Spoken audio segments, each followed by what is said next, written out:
messieurs, bonjour.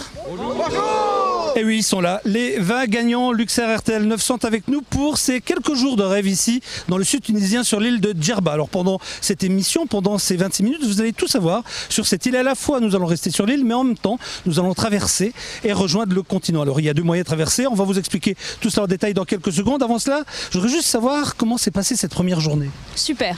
Qu'est-ce que vous avez fait? On a visité, on était à la plage, à la mer, c'était génial. Ah déjà, le premier jour, vous avez fait tout ça? Non, on est allé sur les plusieurs jours. Sur plusieurs jours. Comment est la température de l'eau?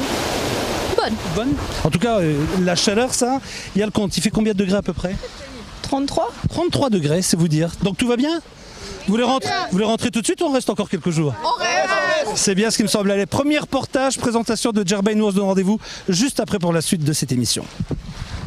Selon la légende, l'un des premiers touristes séduits par les sables d'or de l'île de Djerba fut un certain Ulysse, qui serait arrivé ici il y a plus de 30 siècles et aurait apprécié ce lieu où il ne fait jamais froid et où il ne fait jamais trop chaud même en été. Depuis, Djerba aura attiré bien des visiteurs, phéniciens, romains, arabes, espagnols et tant d'autres. Mais cette île du sud-est tunisien a entamé aujourd'hui une véritable révolution touristique afin de ne plus être une destination soleil comme les autres et de s'offrir de nouveaux atouts. Un des symboles de ce changement profond, c'est par exemple le complexe Djerba Explore, ouvert en 2003. Djerba Explore est en fait un parc à thème, s'étalant sur une superficie de 12 hectares. Il y a différentes composantes. Il y a une résidence de charme, une petite résidence de charme. Il y a un petit village, comme on voit ici, avec des boutiques, différentes spécialités, différents standings, des points de vente, etc.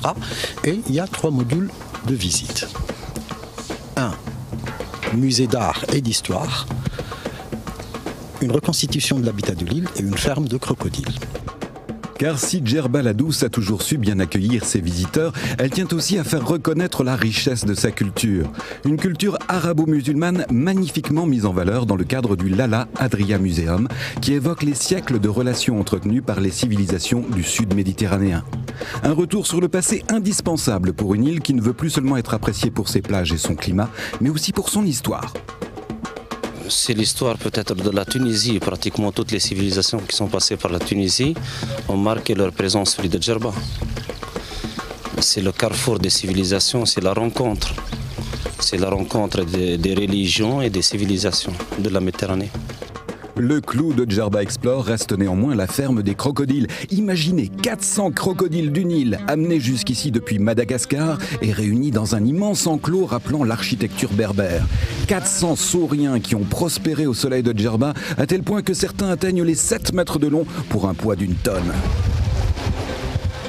Et si les petits ont l'air relativement inoffensifs malgré leur voracité, quand l'heure du repas sonne pour leurs parents, le spectacle devient impressionnant.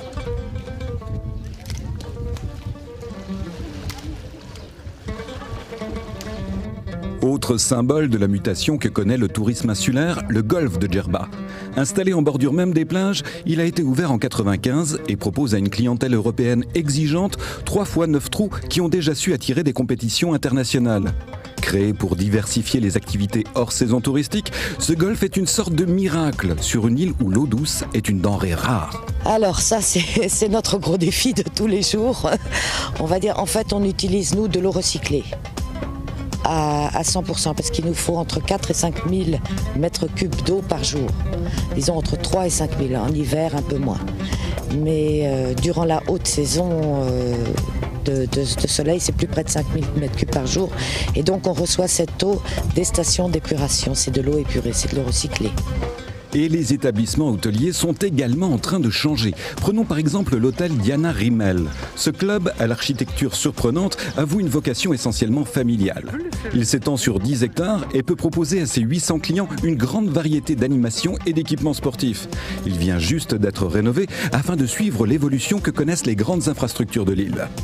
Cette évolution rentre en fait dans le cadre de la stratégie de notre office de tourisme tunisien qui pendant les 2 dernières décennies et surtout la dernière décennie a opté pour disons un upgrading de toutes les infrastructures vers une migration vers la catégorie 4 étoiles et 5 étoiles et surtout une très grande attention accrue quant à la qualité de service. Le service, voilà le mot-clé de l'hostellerie djerbienne.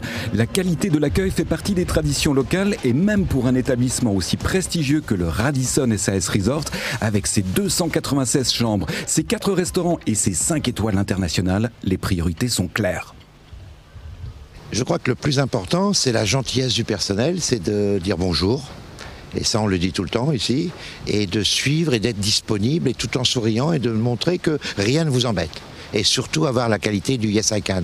Oui, je peux vous aider. Est-ce que je peux vous aider? Être toujours présent. Parce que les gens sont stressés la plupart du temps toute l'année. Quand ils viennent ici, ils doivent trouver un havre de paix et de repos, et qu'ils trouvent les gens souriants, gentils, et en plus, ils vont en Thalasso se refaire une santé. Car au Radisson, comme dans de nombreux établissements de l'île, la thalassothérapie est devenue incontournable.